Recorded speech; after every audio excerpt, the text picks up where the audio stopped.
Hello, magandang araw po sa inyong lahat. Sa video na ito, explain ko po sa inyo at papakita ko po sa inyo ang actual na machine.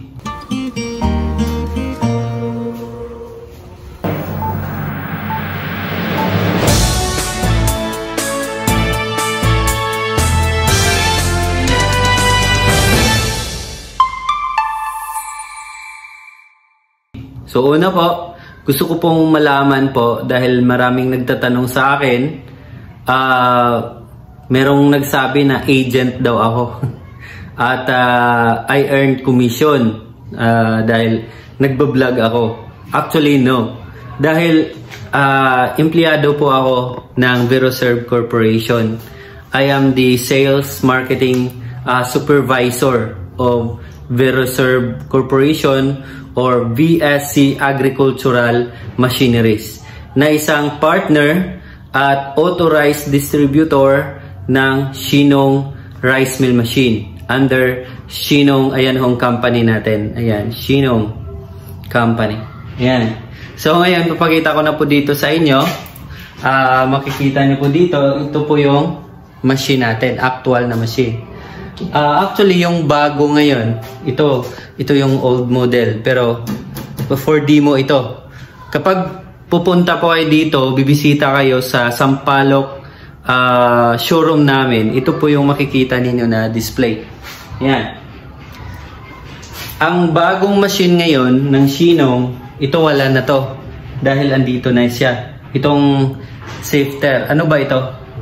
Yun po ang sifter or separator ng mga dumi ng palay. Okay? Kahit yung mga bato. Dito po yan lalabas. Oh.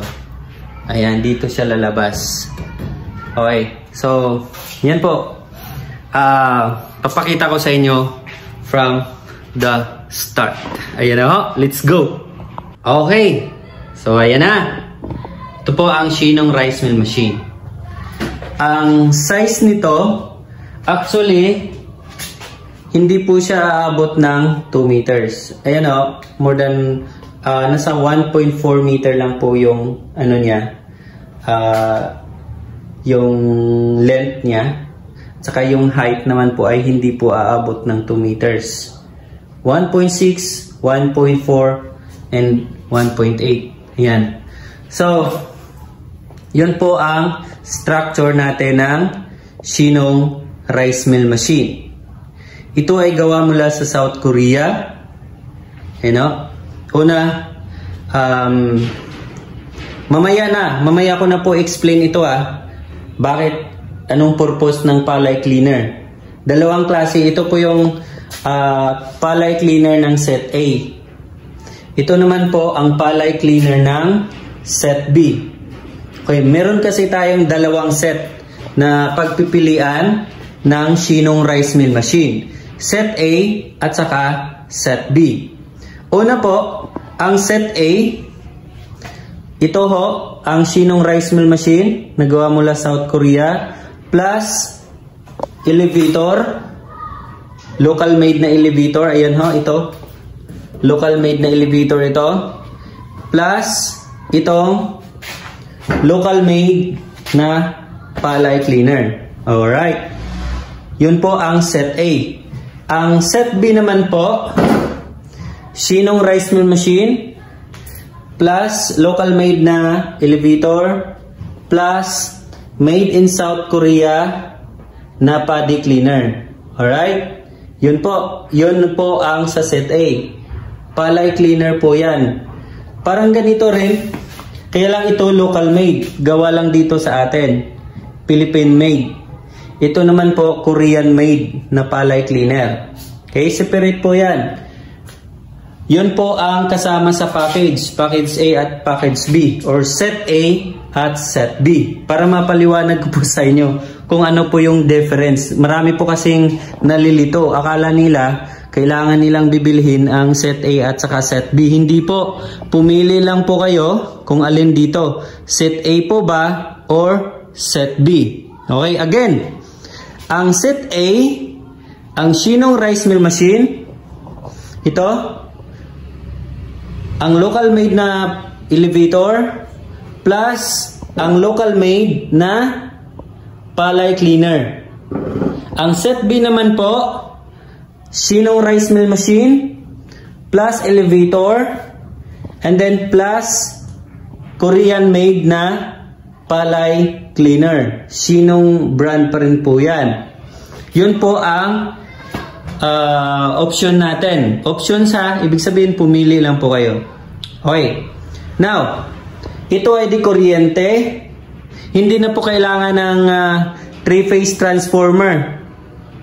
Kailangan na po ng magpakabit kayo ng 60 amperes na switch breaker. 60 amperes lang or 100 amperes pwede po. Mas maganda. So, hindi po siya magasto sa kuryente dahil 3.3 horsepower lang po ito. Ang electric motor niya equivalent po sa 2.45 kilowatts. At ang elevator naman natin, meron itong electric motor. Ayan po. 0.3 horsepower lang po yan. At ang local made naman po na palay cleaner, ayan ho, meron po siyang elevator sa ilalim. Siya po yung nagda-drive dito. Hinihigop niya po yung mga dumi, mga tulyapis, yung palay na walang laman. Yan, sinisiperate na rin po. Nasa 1.5 horsepower po yan. Meron din po siyang sariling switch. Ayan, on and off. Ayan, meron din po siyang hose. Dito po yung blower niya. Ilalabas niya po yung mga dumi or mga ipa. Ang palay cleaner naman po made in South Korea sa option B or set B. Meron po itong electric motor na naka-built-in. Equivalent po sa 2 horsepower. Ayan ho, meron din po siyang blower. Ayan ho, andyan din po yung electric motor at meron din po siyang separator dito. Nasineseparate po yung mga bato, yung mga dumi, yung mga malalaking impurities, okay? Na hindi kasama sa palay. Ayan po. Pasok po dyan. Pililinis. Ayan, dyan po lalabas yung mga nasiseparate po niya. Ang kagandahan, ito po, ang machine na ito, alam niyo ba mga kaibigan, ito po yung ginagamit sa Korea. Ginagamit na mga palay farmers doon. Kapag seed grower, ito yung ginagamit nila ng mga seed grower. Ayan, ito, reject outlet, yung mga rejects. Ito naman po yung good paddy or palay na papasok na po sa ating machine. Dito po. So, naka-display lang po yan dito for demo. Okay? For demo. Pero meron po tayong stock niyan. Okay? So, ngayon, ang katanungan, sir, gumagamit po ba tayo ng rubber rolls dito? Actually, wala po. Merong dalawang klase ang rice mill machine. Una, merong rubber roll type. Pangalawa is impeller type. Good news, ang Shinong rice mill machine ay impeller type po. Saan po ba nakalagay yung impeller? Dito po yan. Ito. Buksan natin ito. Ayan ho. Dito po, nakalagay dito, urethane po yung gamit natin. Urethane. Ipapakita ko po sa inyo ang urethane ha. Wait lang. Kung anong itsura ng urethane.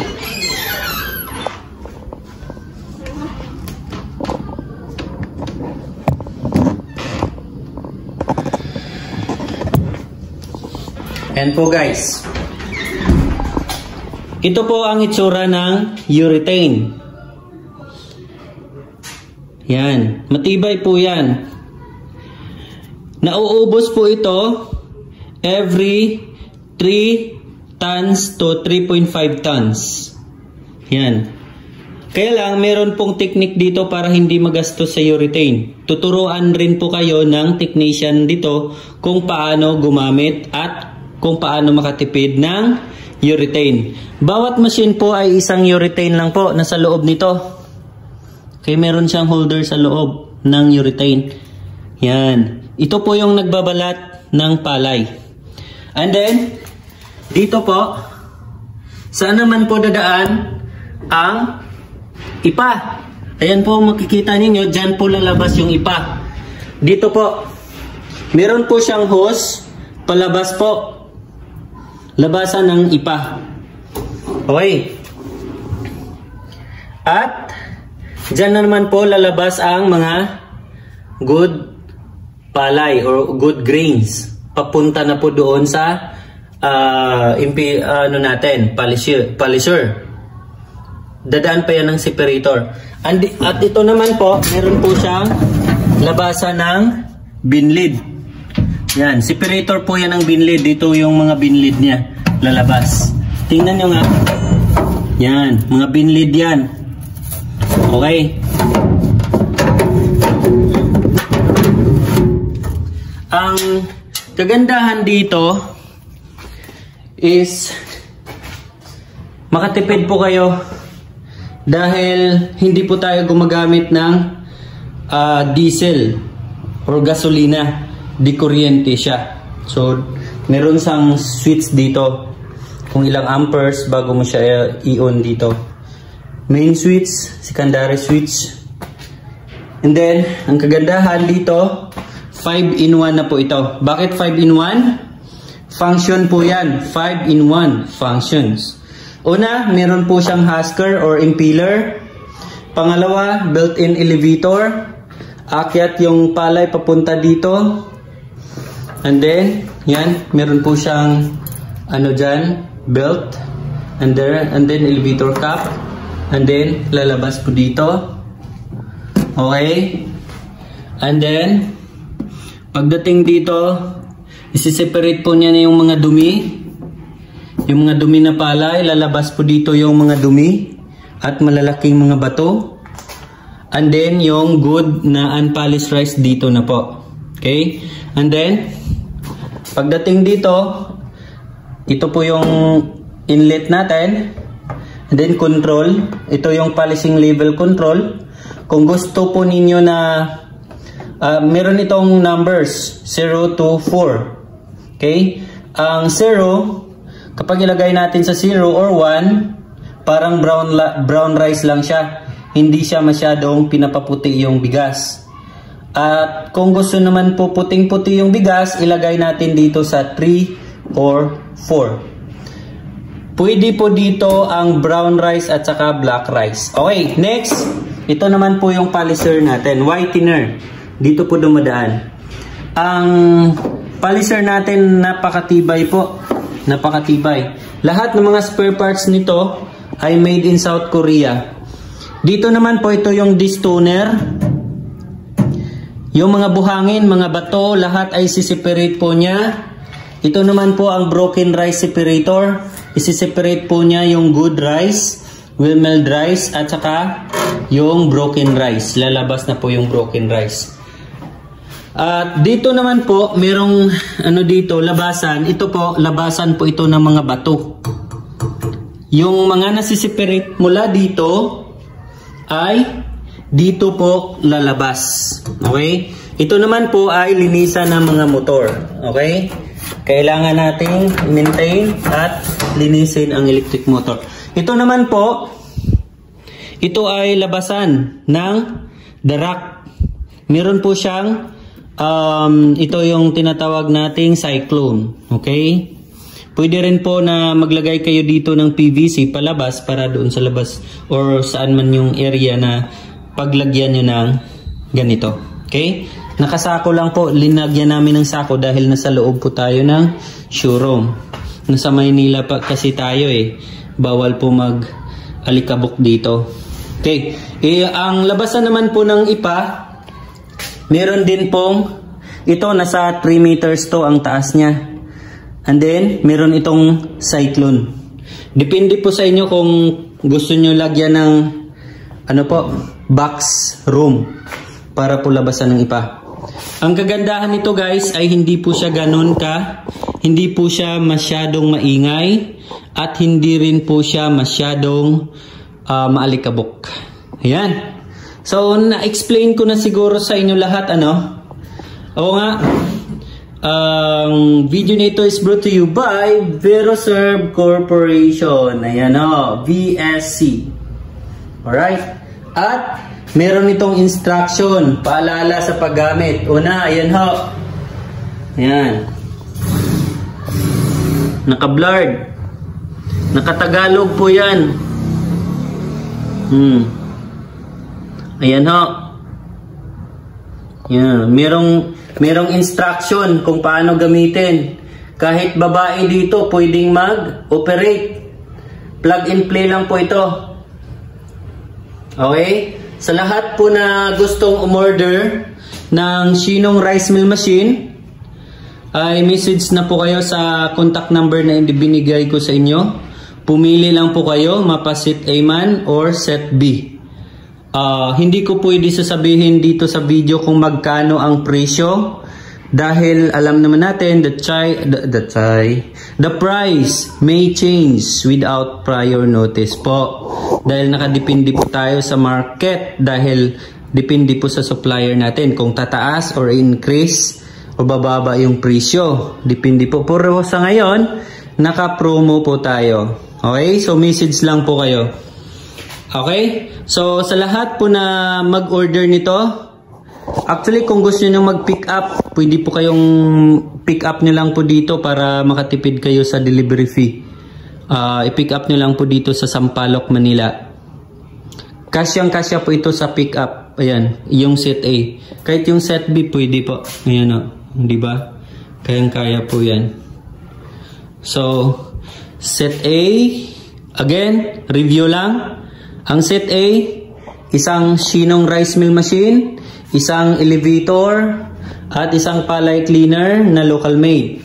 Ang set B naman po, isang Shinong rice mill machine, isang palay cleaner, at isang made in South Korea na paddy cleaner. Yan po ang ating paddy cleaner. Ayan ho.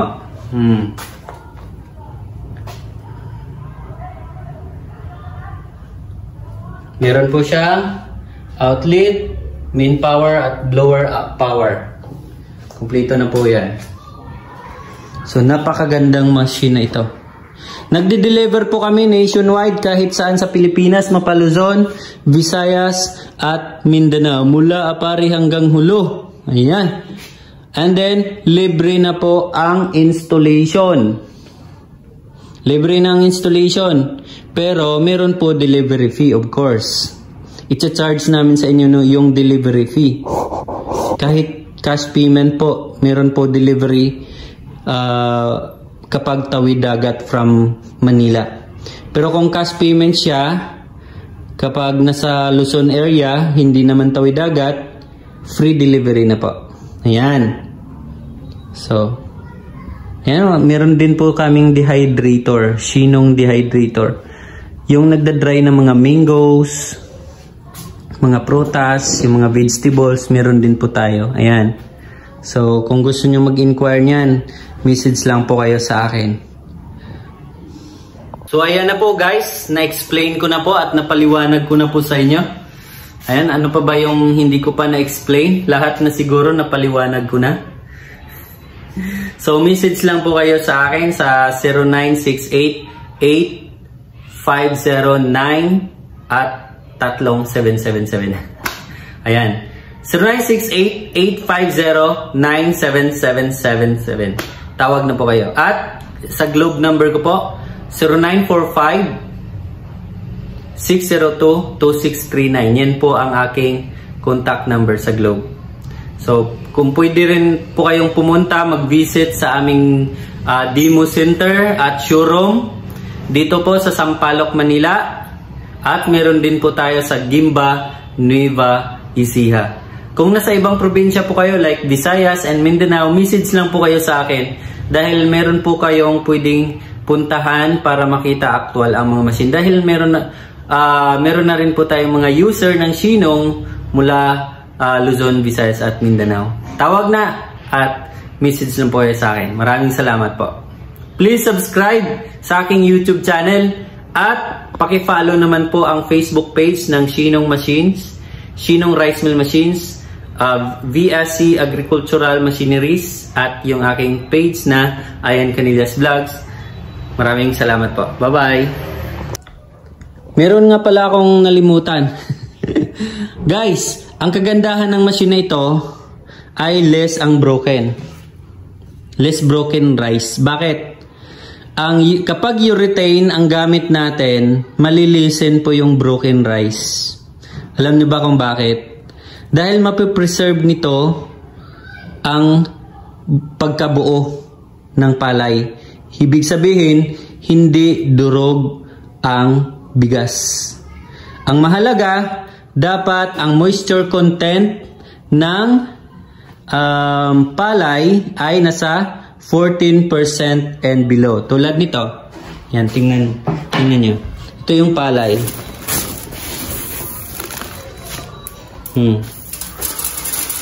Ang moisture content ng palay dapat nasa 14% and below para maganda ang output na quality ng bigas. Ayan. So, maraming salamat po. God bless everyone.